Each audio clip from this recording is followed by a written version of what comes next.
Hi guys, welcome back to my channel. So in today's video, I am going to be sharing with you 5 different meal ideas. These are what I have been feeding my family this week, and they are all really delicious, and hopefully they are new to you as well. If you're watching this video for the first time and you haven't seen me before, then hi, I'm Kerry. I post loads of different foodie content on my channel. So if you need a little bit of meal inspiration and ideas for what to feed your family, then I would love for you to hit that subscribe button down below. Also over on my Instagram page, I post loads of different foodie inspiration as well, so if you're not following me over there, I will link it down below in my description box. So in this video, I'm going to talk you through what I am making each evening, and then I'm going to give you like a step-by-step guide on how I make all the different meals. I'm going to start off with what I am cooking right now.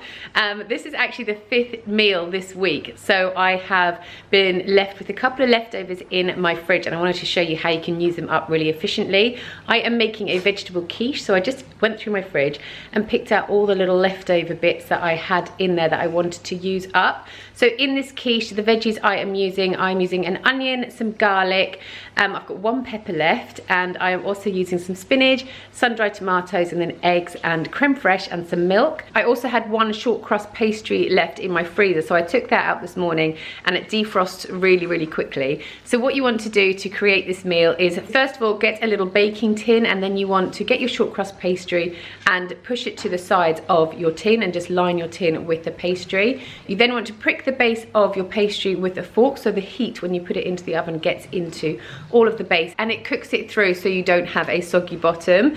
You first of all want to start off with putting your pastry into blind bake. So what I do is I get a sheet of parchment paper and I lay it on top of the pastry, and I put some beans in there. So I actually use red lentils, and then I pop the whole thing into the oven on 200 degrees centigrade for 15 minutes so you can blind bake your pastry. While your pastry is blind baking in the oven, you then want to start making up your filling. So what I do is I dice up an onion and 3 cloves of garlic, and then I just saute those off. I also, as I'm using a pepper today, I'm going to just chop up my pepper roughly and pop that into the frying pan as well, just to soften it down a little bit. While those are sauteing, I will make up my egg mixture. So I will beat up 4 eggs along with 200 mils of creme fraiche, 100 mils of milk, some salt and pepper. I'm also going to chop up some spinach and throw that in there, and then you also want about 100 grams of extra mature cheddar, because I think that gives it the most flavor.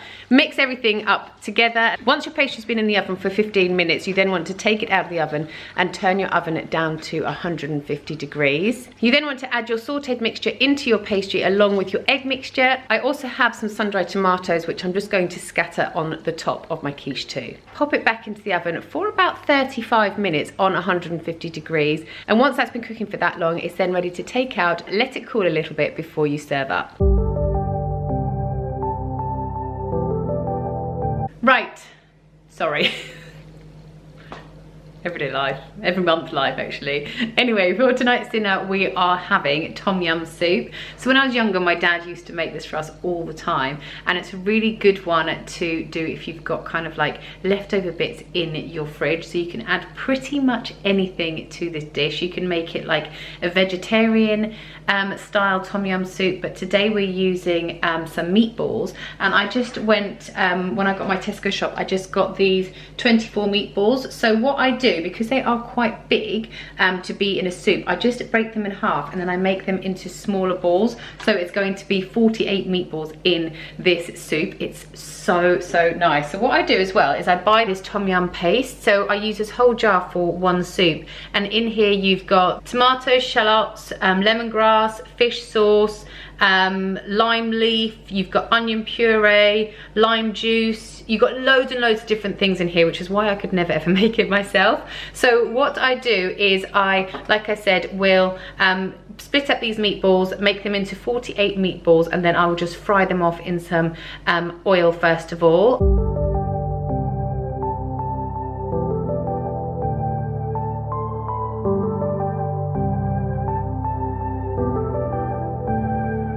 I will then add in my tom yum paste, and then I'll fry off my meatballs a little bit more to coat them in the tom yum paste.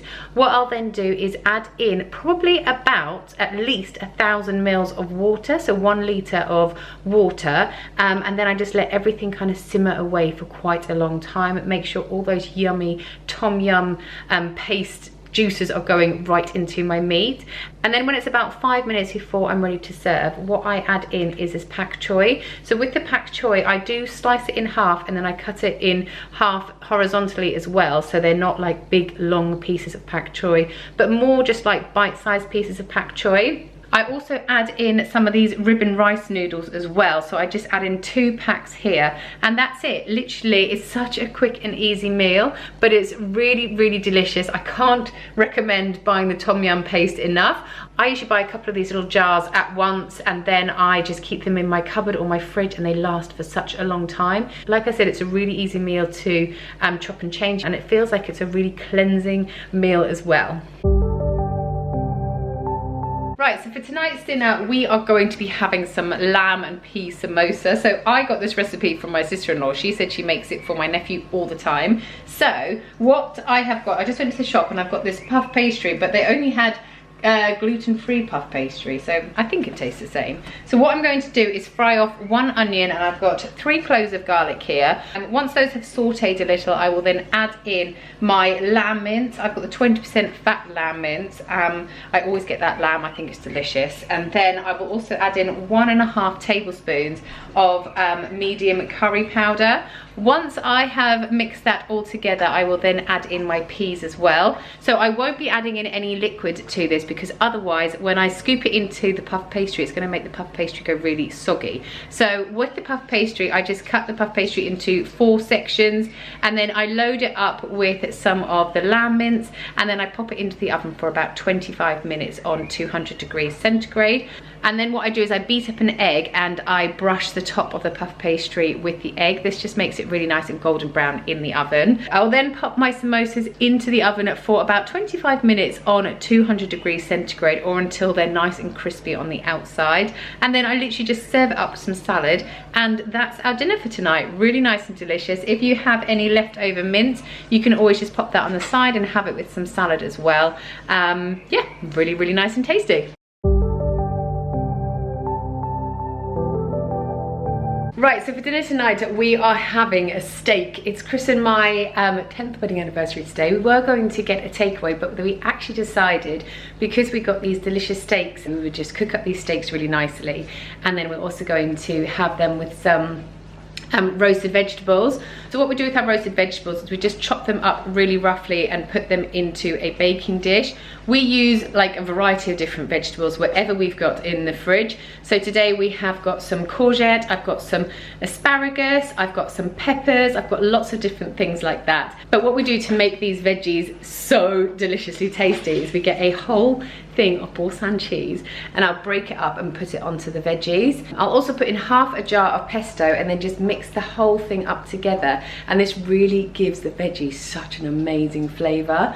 When they've got about 5 minutes left in the oven, we will then start frying off our steak. So what we do first of all is we put salt on both sides of the steak, and then we cook it in butter. So we put a nice generous knob of butter into a pan, and then we just fry our steaks off on both sides for a couple of minutes. We like to have our steaks kind of medium rare, so once they've been frying on each side for a couple of minutes, we're then just ready to plate up, and then we serve it with a nice generous portion of our roasted veggies too. Right, tonight we are having stuffed chicken breasts wrapped in bacon, and on the side I'm going to make some wedges and some salad. So what I'm going to do with this, I have got this Philadelphia. This is garlic and herb Philadelphia.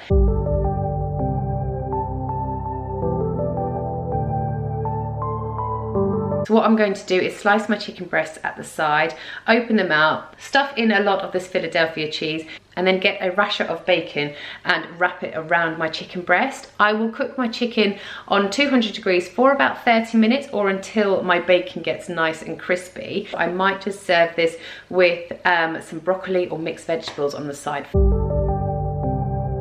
Thanks so much for watching today's video. I hope you enjoyed it. Don't forget to give me a thumbs up if you did enjoy it, and I will see you again next time. Bye.